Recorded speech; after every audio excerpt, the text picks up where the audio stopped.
The following video may be very disturbing to listen to. It's very graphic in nature, but I think it's important that people know just how the remains of Tylee and JJ were discovered and the process involved in discovering them. I very strongly recommend viewer discretion if you're sensitive to this type of information. That was the part of that black plastic that we initially saw. That was what I got, as close as I could inside this burial. And with my hands, I uncovered that dirt that you can see in this photo. And that was what I was scraping off around that oval shape that just felt like a skull. And that was the plastic black bag that was tightly, up against whatever object was inside. Okay. And then I took that razor blade, and in order to even cut through it, I had to pull that plastic bag off of whatever was inside to make a cut. And then obviously I tried to make my cut as gentle as I could, not to disturb any forensic evidence. And then once I made the cut through the black plastic bag, a white plastic bag was underneath. And the white plastic bag, appeared to me to be a possible white garbage bag with diamond-shaped texture to it. Okay. And what did you do once you found that? So when then on the diamond, or on the white plastic bag underneath, I pulled that one up and I made a similar cut with the razor blade. And then as I cut through the white plastic, that's when the, possible human hair started coming out onto my hands. And that was the point where we determined this is human remains. Okay. And what did you do after that? And then after that, the rest of the team continued the excavation of the grave. And then eventually we uncovered the entire body that was wrapped in this black plastic bag with a lot of duct tape, intermingled. Okay. Once that was, did you remove that black plastic bag and its contents from the ground? Yeah, once the complete excavation was done, where you could see the human remains wrapped in the black plastic, and we can take photographs and scans.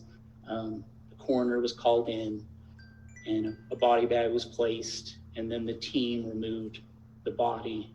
All right. I'd like to call your attention to the area that you've described as the pet cemetery.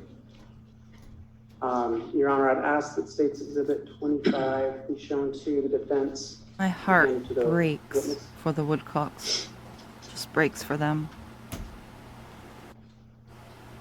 I really just cannot even imagine what they're going through. It's beyond tragic.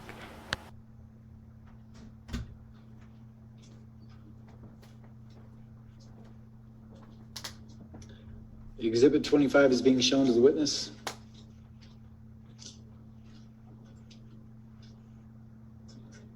Agent, do you recognize State's Exhibit 25? I do. What is it?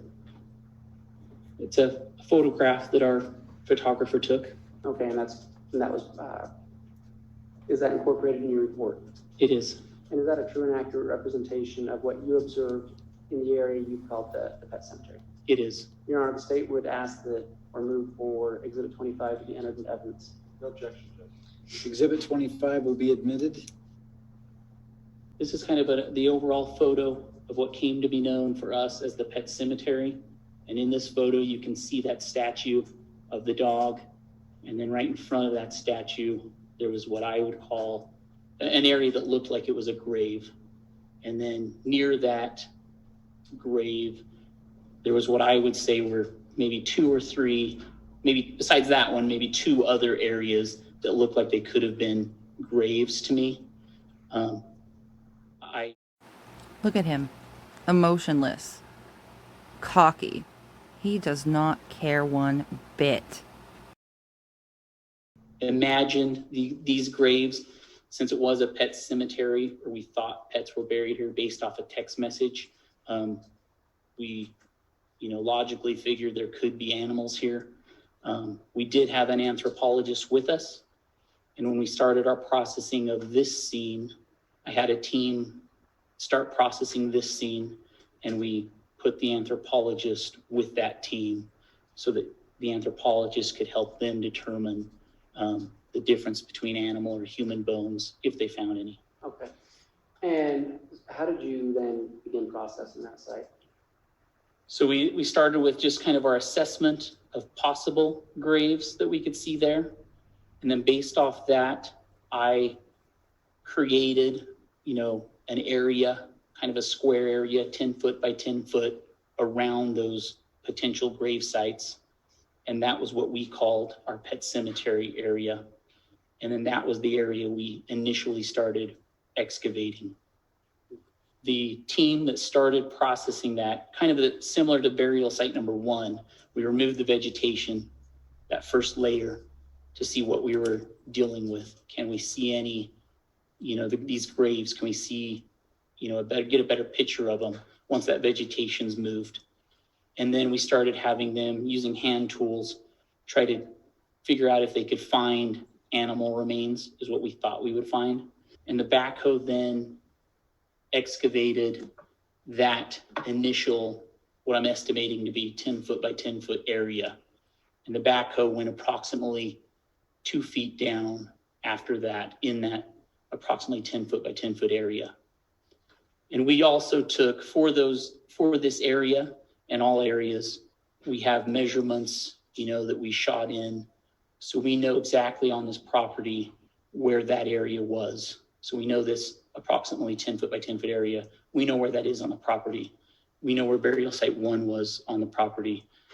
We know where burial site 2 is on the property, eventually when we get there. So the backhoe started excavating this area. The backhoe uncovers 2 potential vertebrae, and we stop and we have our anthropologist make an assessment on those bones. Are they animal? Are they human? Our anthropologist couldn't make the determination with those 2 bones at that time. As I'm standing there waiting for the assessment to be made from the anthropologist, I caught an odor that I can associate with my experience with possibly being decomposing, human remains. Okay. And between waiting for the anthropologist to make an assessment that she can't make yet, and then smelling the possible, odor that I'm familiar with of possibly being decomposing flesh, I made the decision, okay, we're going to stop using the tractor. Let's get the tractor out of the way, and then let's have the team focus on hand tools, and let's see what we come up with right here. Okay. This is interesting. So when you recovered the 2 animals you talked about, did you experience that same smell? No, I did not. Okay. So you said you moved on to hand tools. Tell us what happened then. So as the team was using, excavating this area, just a little bit north, kind of at the right of, I'd say, I'm estimating right now, kind of at the north side of our 10 foot by 10 foot original pet cemetery area. We eventually, the next significant thing is we hit a bone, sticking out of the ground, and it kind of leads into some flesh. And at the time, our anthropologists still can't make a determination if that's animal or human. And so the team starts trying to excavate whatever this is. And then eventually we're able to excavate a few pieces. The major piece ends up being a pelvic piece. And is that something you recognize as being a pelvic piece?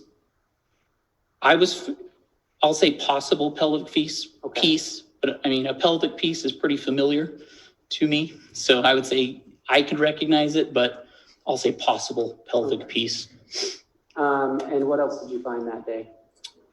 So once that was significant these pieces at that time was significant. Once the team, recovered those pieces, based on those pieces that were recovered, the anthropologist. I'm going to stop you right there. Okay. Without testifying as to what the anthropologist told you, Okay. did you ask the anthropologist to make an assessment? Yes. And what happened in your search after that? So that was essentially, that was where we stopped processing for the day. Okay. So that became we knew at that point we had found human remains. So that was where we stopped processing for the day. That became then burial site number 2. Those pieces appeared to be burned. Some of them were pink still. So there's a lot of tissue still involved. And then again, it was pieces, so dismembered. And then those pieces were put in a body bag. The coroner was there, sealed up by the coroner, and then removed from the scene. So all human remains from day 1 were taken, Okay. And to your knowledge, was the scene secured at that point?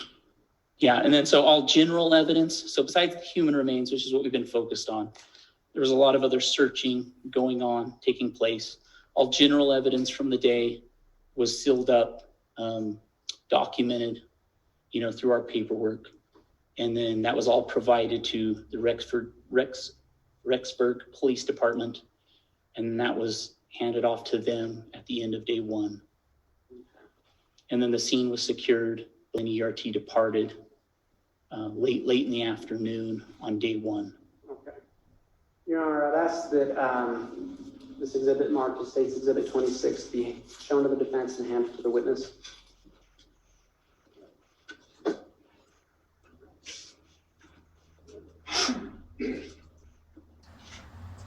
There he is again, that disgusted look on his face. I just want to slap that face. Where's your portal now, Chad? Where's your portal now?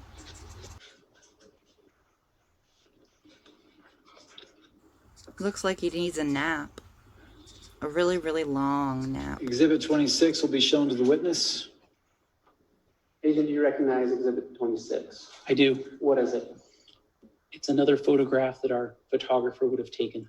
Okay, and is that incorporated in your report? It is. And is that a true and accurate representation of what you observed at what we call burial site number 2? Yes. Burial site number 2 in the pet cemetery. Okay. Your Honor, I'd ask that State's Exhibit 26 be entered into evidence. No objection, Your Honor. Thank you. Exhibit 26 will be admitted. And then I'd ask that this exhibit marked as State's Exhibit 27 be shown to the defense and handed to the witness.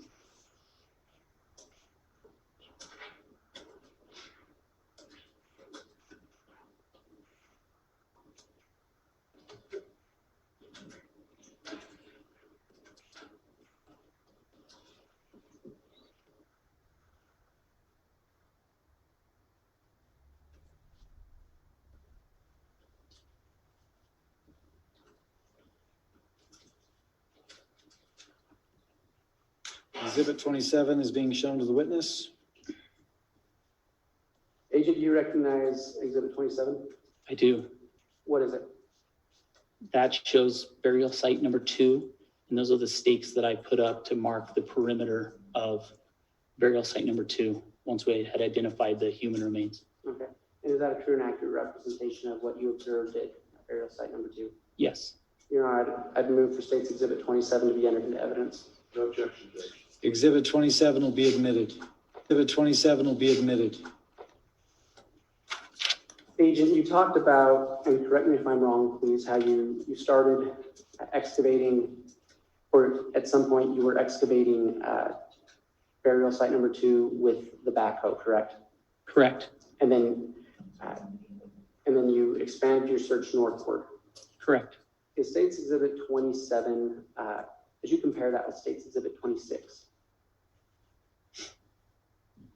Is that spot in 27, is that northward of where you originally started excavating site with the backhoe?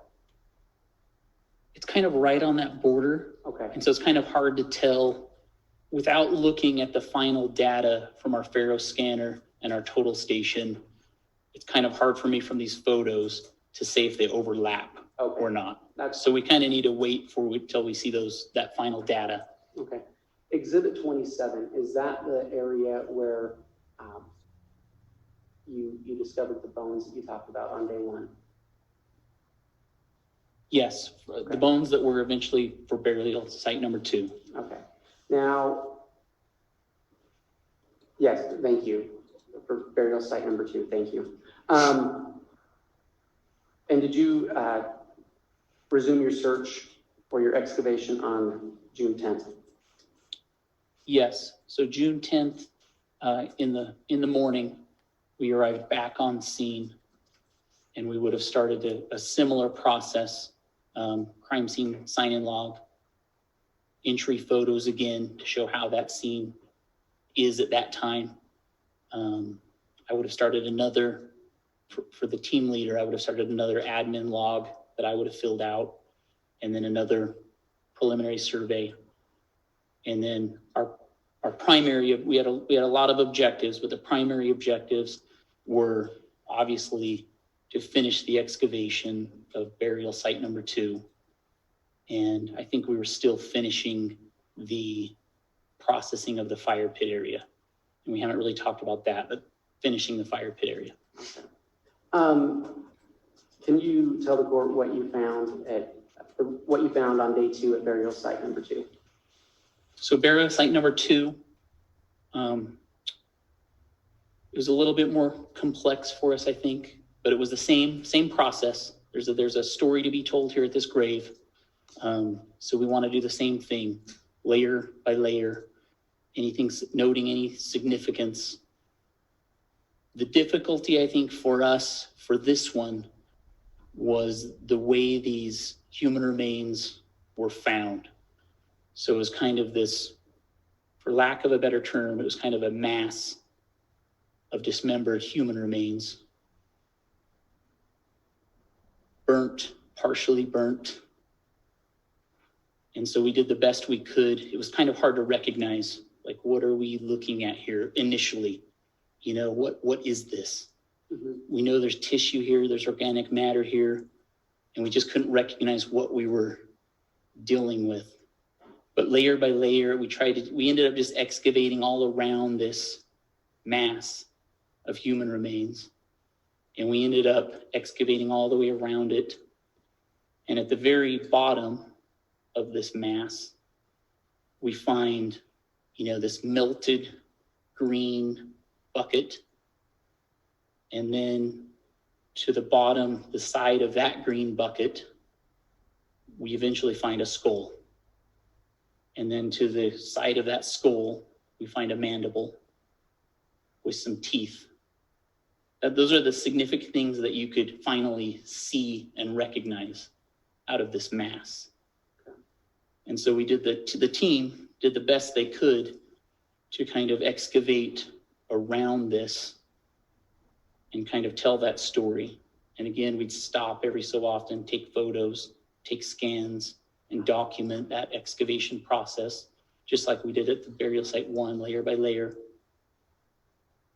And then eventually it came the decision point of, okay, now we need to try to lift these remains out of burial site 2. What happened when you tried to do that? So when the team tried to lift the remains, this mass out of burial site 2, it fell apart.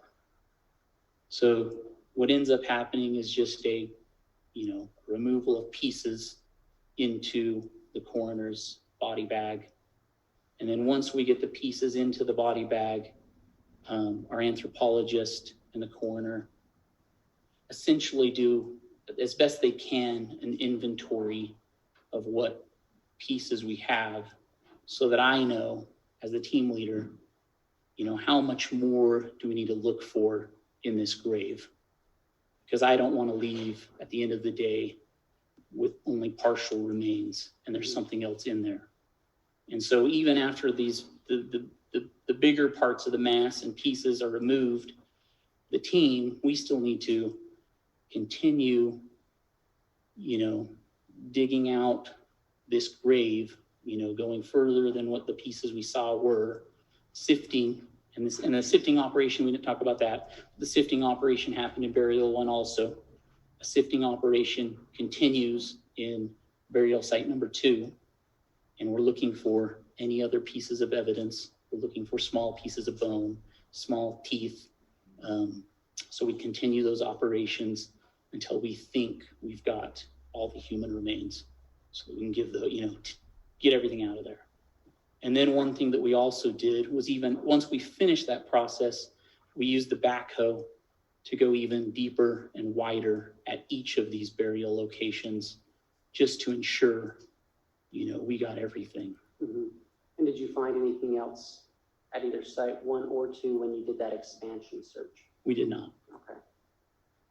Thank you. And once all those remains were, you may have already answered this, I apologize if you did. Once those remains were all removed from the ground, what did you do with them? The coroner would have sealed the body bags, and then the coroner would have removed them from the scene. Okay. All right, thank you. Agent, was this the first time you had been at the Daybell residence? It was not. Okay. When had you been there before? It was January 3rd of 2020. What were you doing there that day? We were assisting the Fremont County Sheriff's Office in a search warrant execution. And so just to be clear, is it the same property in Fremont County, Idaho? Correct. What was your role during that search? Same role. I was the team leader for that search warrant. Okay. As the team leader, did you take possession and document any items that you found and seized? We did. Okay.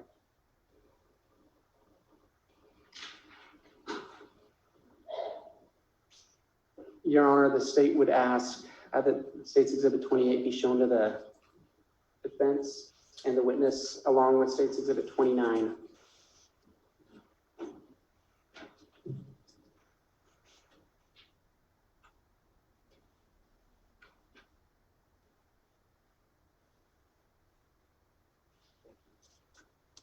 Exhibits 28 and 29 will be shown to the witness.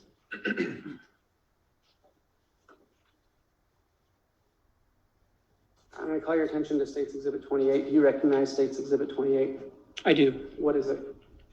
It's an LG cell phone. Instead of describing the contents of it, just in general, what is? It's a Exhibit 28? photograph that our photographer would have taken. Okay, and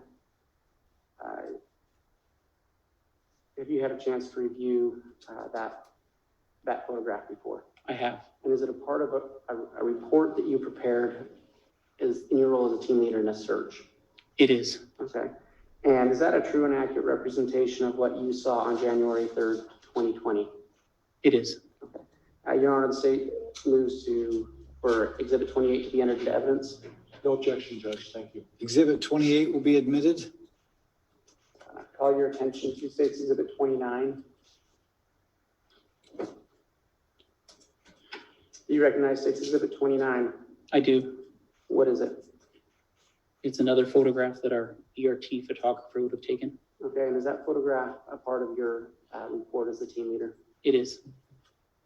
And is that a true and accurate representation of what you saw in the Daybell residence on January 3rd, 2020? It is. Your Honor, the state moves for Exhibit 29 to be entered into And evidence. there would be no objection, Judge. Exhibit 29 will be admitted.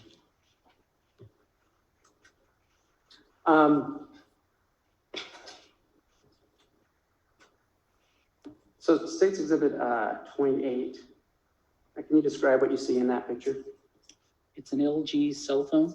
Okay, and do you recall where that cell phone was found? It was in a bedroom of the residence, and it was, I believe we call it bedroom L, which was a southeast bedroom of the residence. Okay.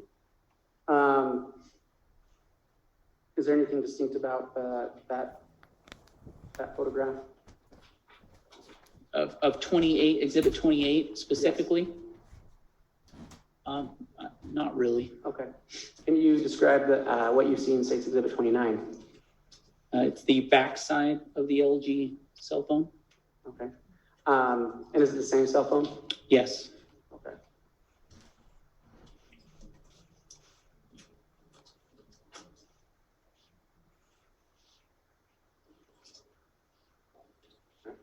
And is there anything distinctive that you see in State's Exhibit 29?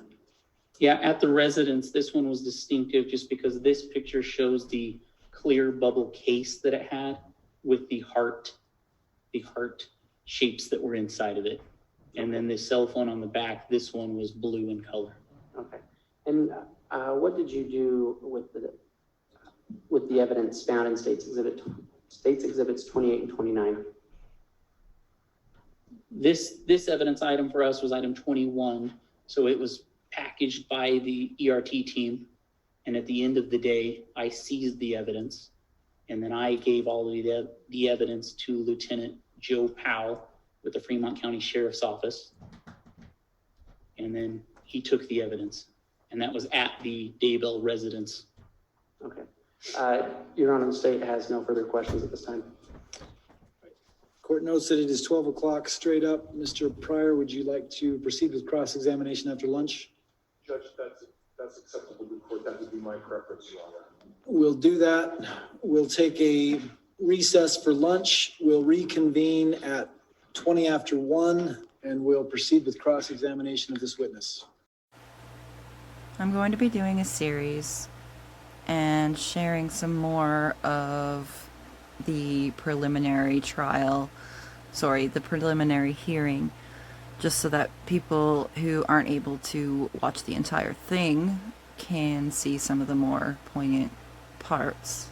I felt like this one was important to get up first because, like I said at the beginning, I really think that it's important that people hear their story, that people know exactly what they went through and how they were found, so that nobody ever forgets the monsters that are Chad Daybell and Lori Vallow. May they rot in hell. Make sure, if this interests you, if this is up your alley, be sure to subscribe and definitely hit that bell, because over the next few days I will be posting more of this type of content. I hope that you've, enjoyed is probably not the right word, but I hope that this has been useful. And if you do want to see more of this type of content, do let me know in the comments. Thanks for listening.